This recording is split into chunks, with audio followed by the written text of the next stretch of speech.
ये फूल नारियल का पैकेट कितने का होगा माँ जी?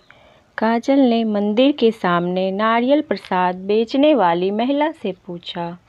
जी, ये 51 का, ये 101 का और ये बड़ी चूनर के साथ 151 का, दुकान वाली महिला ने कहा। सस्ते सस्ते सामान रखकर पूजा के सामान में भी ठगी करते हैं ये लोग, फुसफुसाते हुए काजल ने कहा। नहीं मैडम, पूजा के सामान में हम लोग प्रॉफिट नहीं लेते, एकदम हिसाब से ही पैकेट बनाते हैं। देखो, नारियल ही 20 का होता है, फिर साथ में फूल, चूनर, अगरबत्ती और इसमें इलायची दाना भी तो है।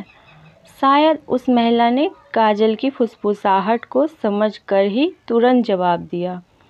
हाँ हाँ ठीक है, कितने ईमानदार हो पता है। कहते हुए काजल ने 51 रुपए वाला पैकेट लिया और मंदिर के अंदर चली गई। वहाँ पर उसने देखा दर्शन के लिए लंबी लाइन लगी है, लेकिन आज जितना भी समय लगे उसे दर्शन तो करना ही था, क्योंकि दोबारा इतने दूर आना मुश्किल ही है और इसलिए ही तो आज उसने ऑफिस से छुट्टी भी ली है। और अब थोड़ी देर बाद उसने ध्यान दिया, लाइन में खड़ी उसके सामने वाली दो महिलाएं आपस में बात कर रही थीं। पायल, तुमने कहाँ से लिया नारियल और पैकेट?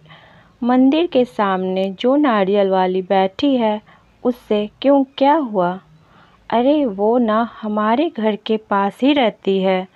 उसके बेटे का 6 महीने पहले इतना बड़ा एक्सीडेंट हो गया था, तब से ही वो बेचारा बिस्तर में पड़ा है। कमाने वाला घर में एक वही था। उसका पति तो पिछले साल ही नहीं रहा। जो कुछ कमाती है ना, उससे ही उसका घर चलाना मुश्किल होता है। और इस बार तो वो बेटे के लिए माँ से मन्नत मांगकर नारियल के हर पैकेट के साथ चूनर भी फ्री में दे रही है। ये सुनते ही काजल का दिल अचानक जोरों से धड़कने लगा और अब तो वो माता जी के दर्शन के बगैर ही लाइन से बाहर निकल गई। ये देखकर लाइन में खड़ी महिलाएं काजल से कहने लगी, आपका नंबर तो आने ही वाला है, आप कहाँ जा रही हैं?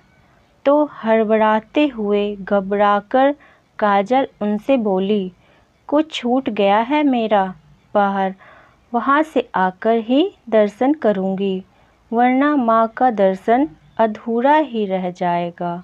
और अब जाते जाते ही वो सोचने लगी, अनजाने में ही आज तो मैं एक माँ की श्रद्धा का अपमान करने जा रही थी।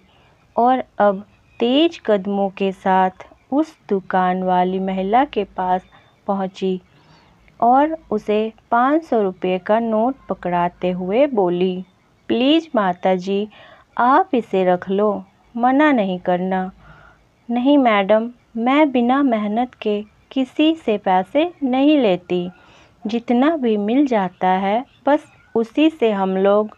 वो आगे कुछ कहती इसके पूर्व ही काजल ने उससे अनुरोध करते हुए कहा, माता जी, ये मेरी तरफ से प्रसाद के रूप में ही ले लो, ये दान नहीं, एक माँ दूसरी माँ को अपनी श्रद्धा से दे रही है। कहते हुए काजल के होंठ थर्राने लगे। ये देखकर दोनों माँ की आंखें अब आंसू और ममता से भीग रही थी। अगर मेरी ये कहानी आपको अच्छी लगे तो मेरे चैनल को लाइक और सब्सक्राइब करना ना भूलें। धन्यवाद।